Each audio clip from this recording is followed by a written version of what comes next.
তো বন্ধুরা, আজকের ঘটনা হলো আমার নানার ঘটনা। ঘটনাটা হলো প্রায় 30 বছর আগেরকার ঘটনা। ওই সময় অত মোবাইল চলাচল ছিল না, এমনকি গাড়ি ঘোড়াও অত কিছু ছিল না।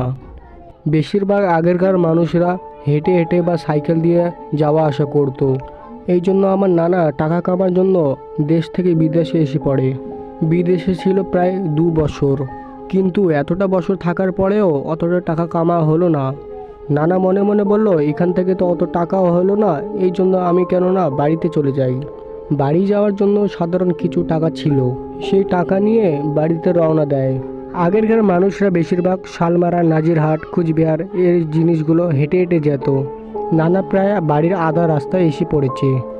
নানা মনে মনে বলে, আধা রাস্তা তো এসেই পড়েছি, আর একটু রাস্তা বাকি আছে, এই রাস্তাটা আমি চলে যাই। আর যদি যেতে যেতে রাত হয়ে যায় তাহলে সামনেদের বাড়ি থেকে আশ্রয় নেব। কেননা আগেকার মানুষ অনেক ভালো ছিল, কোনো লোক যদি বিপদে পড়ে তার সাহায্য করত। এই জন্য এই কথা বলে নানা আগাতে শুরু করলো। হাঁটতে হাঁটতে সন্ধে হয়ে যায়, বাড়ির প্রায় কাছাকাছি চলে এসে পড়েছে। নানা বলল, আর একটুই তো রাস্তা আছে, মানুষের বাড়ি থেকে কি লাভ, এর সঙ্গে ভালো আমি হাঁটা শুরু করে দেই। এই বলে নানা হাঁটতে লাগলো। হাঁটতে হাঁটতে এক সময় নানা একটা নির্জন জায়গা চলে যায়। চারদিকে শুনশান, পোকামাকড়ের আওয়াজ, ঠান্ডা বাতাস। নানা ভয় পেয়ে গেল, একটু কেউ নেই। এমন সময় নানার মনে হলো নানার পকেটে একটু লাইটের টাইপের কিছু আছে। তখন নানা দেখলো, হ্যাঁ, পকেটে একটা লাইটার আছে।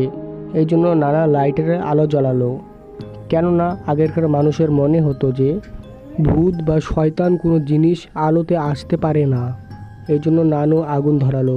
এইদিকে রাত 12টা বেজে গেল। এই আগুনটা নিয়ে নানু এগিয়ে যাচ্ছিল। হাঁটতে হাঁটতে এক সময় দেখতে পায় দূরে, অনেক দূরে একটা লোক। সেই লোকটা একটা মাথায় টলি নিয়ে যাচ্ছে। নানু মনে মনে ভাবলো, এত রাত্রিবেলা তো কোনো মানুষ থাকার কথা নয়। নানু মনে মনে বলল, হয়তো কোনো কাজে গিয়েছিল, হয়তো আসতে আসতে রাত হয়ে গিয়েছে। নানু ফের মনে মনে ভাবলো, এত রাত্রিবেলা তো আমি একা একা যাচ্ছি, এই লোকটাকে ডাকি, একসঙ্গে যাব। একসঙ্গে যাইতে যাইতে গল্প টল্প করা হবে, এই ভেবে নানু একটা ডাক দেয়। লোকটাকে নানু অনেকবার ডাক দেয়, কিন্তু লোকটা কোনো সাড়া শব্দ দেয় না, শুধু এগিয়ে যাচ্ছে। রাস্তার এক সাইডে ছিল একটা বাঁশ বাগান। এমন সময় নানু দেখতে পেল সেই লোকটা বাঁশ বাগানের দিকে দৌড়ে চলে গেল। তারপর নানু মনে করলো, এটা তো মানুষ হতে পারে না, এটা তো মানুষ হতে পারে না, এত রাত্রিবেলা এই লোকটা বাঁশ বাগানে কেন গেল। নানু এই কথাটা জানবে বলে নানুও বাঁশবাগান ঢুকে গেল। নানু দেখতে চলো ওটা মানুষ না আর কিছু অন্য কিছু। এই বলে নানু যখন বাঁশবাগানে ঢুকে, ঠিক সময় নানুর হাতের লাইটারের আগুন বন্ধ হয়ে যায়। আগুনটা হঠাৎ করে বুঝে গেল। এই দৃশ্য দেখে নানু ভয় পেয়ে গেল অনেক। তারপর নানু একটু হাঁটতে শুরু করলো। হাঁটতে হাঁটতে একটু আগিয়ে গেল। নানু দেখলো একটা মস্ত বড় কালো বিড়াল তার সামনে দিয়ে দৌড় মারে চলে গেল। এই দৃশ্যটা দেখে আরো ভয় লাগা শুরু হয়ে গেল। নানু এখন ভয়তে জোরে জোরে হাঁটতে শুরু করলো। রাস্তাটা পার হতে হবে। ঠিক সবাই পিছন থেকে বাঁশের আগালে উপর থাকে কে যেন বাঁশের উপর বসে কান্না করছে। এই দৃশ্য দেখে নানু দিচ্ছে দৌড়, অনেক দৌড়। দৌড়তে দৌড়তে এক পর্যায়ে দেখা যায় নানু অনেকগুলো বাড়ির সামনে এসে পড়ে। কিন্তু আমার নানা বাড়ি যাওয়ার জন্য একটা বড় একটা বট গাছ আছে, ওই বট গাছটা পার হতে হবে, তাহলে নানা বাড়ি যেতে পারবে। নানু অনেক ভয় পেয়ে যায় আর বলল, বাঁশ বাগান থেকে তো আমি বেঁচে গেলাম, এখন না জানি কি হয়ে যায়।